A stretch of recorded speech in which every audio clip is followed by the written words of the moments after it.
We're back and we're going to do another doing card. Now I call this an explosion card, and the reason that we call it an explosion card, and it may have other names but that's the name that I have known it by, is that when we undo the card from this little bit of wire that we have and we open it up, it opens up like an explosion card, and we have this beautiful looking colourful card all the way around, and we close it up and once again it's closed up, and it just fits in beautifully in a square envelope. So the first thing that we have to do is we need to mark the center of the card on all four sides. So I've already done that, and at 10 centimeters all the way around, and I need to score down those lines. So I'm just going to score down, remembering to put my ruler just to the left of my score line so that I can actually score right on top of my measurements, and across this way as well. So we're going horizontally and vertically, we're scoring this card so that we've got a fold line right through the center. Then we're going to turn the card around and we're going to score diagonally. So where we've got the one corner square where we've scored, we're going from that point of the score to the point on the score on the other side. So we'll then end up with that square corner divided into two even triangles. So I'll just line that up, score across there as well, because that gives us our fold line where we're going to put our butterfly. And then the next thing that we do is literally keep the card on that diagonal and turn it over, because this is where we've got our score line for our butterfly across this corner here.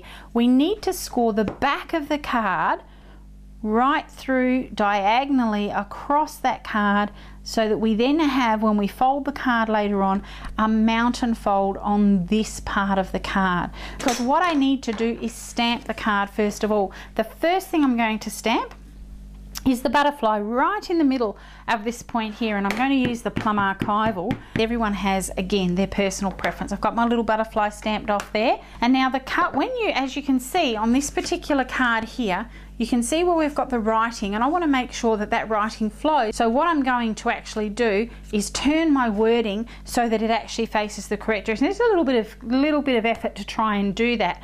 Now, just inking up my stamp on this side, the corner next to the butterfly, I want the words facing outwards on the card. So I'm just going to line it up with the edge of the card and press down firmly to make sure it's inked up beautifully all the way around, and that looks fantastic. I'm going to turn it around and I'm going to do the other corner that is next to the butterfly, and this time I need to have the words facing inwards on the card so that when it's folded, the words are facing in the right direction.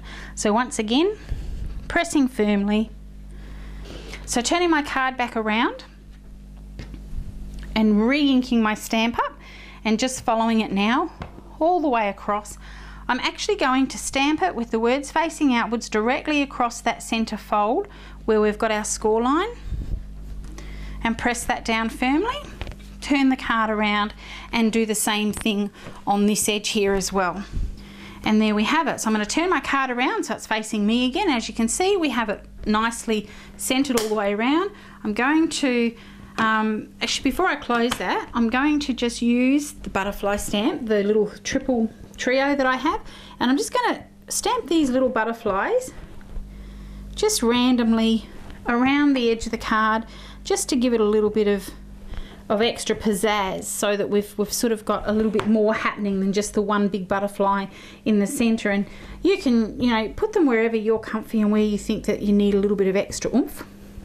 And I'm relatively happy with the way that looks. So now all we have to do is fold our card, and the folding comes after one more step, which is actually relatively easy. Now we need to have an X-Acto knife, and again, be reasonably careful when you're using it. I'm going to try and turn my card more so than my knife so that I can get the smoothness going around. I'm going to cut around this top edge of the butterfly here, but only to the score line. We don't want to cut under the score line. So I'm going to actually start at the top of the butterfly and cut around. Now if I cut in too far there, that's going to break off because it's quite a fine little thing. So I'm just going to go right around the edge of that butterfly to the score line, turn my card and cut around this side here, just ensuring I don't go in too close there, because I really don't want to cut that off. Now I've got little feelers here that I want to keep on my butterfly. So again, I'm going to not go right onto the feelers because I don't want them to break off in the use of this card as it's being opened and closed. So I'm just going to go around the edge of those feelers and leave a little bit of white edge on that so that I don't get, and I'm just rotating my card a little bit. What actually happens with that is that when we actually score, fold on that score line there, as you can see, the butterfly stands up. So you can see that there. So now what I'm going to do is I'm going to fold on all of my score lines so that it just folds all the way across, both horizontally and vertically. And then what I'm going to do is turn my card over, and on that diagonal score line that we did, I'm going to fold that across there as well. So as you can see, we've got the card now looks like this. Okay, so that's what we're going to start with. Now I need to turn my card over, and I need to place double-sided tape underneath these two edges here because we need to glue that back so that it's glued back there like this. All right, so I'm just going to turn my card over, grab my double-sided tape. Now be sure that you don't put the double-sided tape on this part where you've got a gap where you've cut your little butterfly out, because if you do that, it's going to be quite sticky and it's not what you want.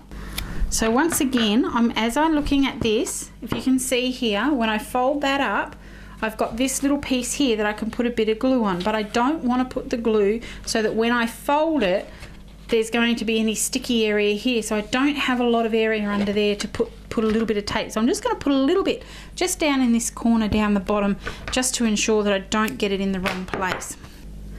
Once again, we're almost finished, and it's another one of those, you know, wow 'em cards with very little effort. And very, very carefully fold that back so that it's over there in that corner like so. Okay, so now with our mountain fold here and our valley folds through here, we can actually fold that in and fold this up, and look at that, that's almost completely finished, which is just incredible for the sort of card that we're making. So I'm going to hold that together very, very firmly there, and I'm going to get my hole punch. This is a 1/8 hole punch, and I'm going to place it in here, the card in there firmly, because I'm punching through 4 layers by the look of it at once, and I'm just going to center it where I want it and punch that through. So as you can see, we've got the hole here, and I need to put one in exactly the same spot on the other side. So lining it up and punching that through there.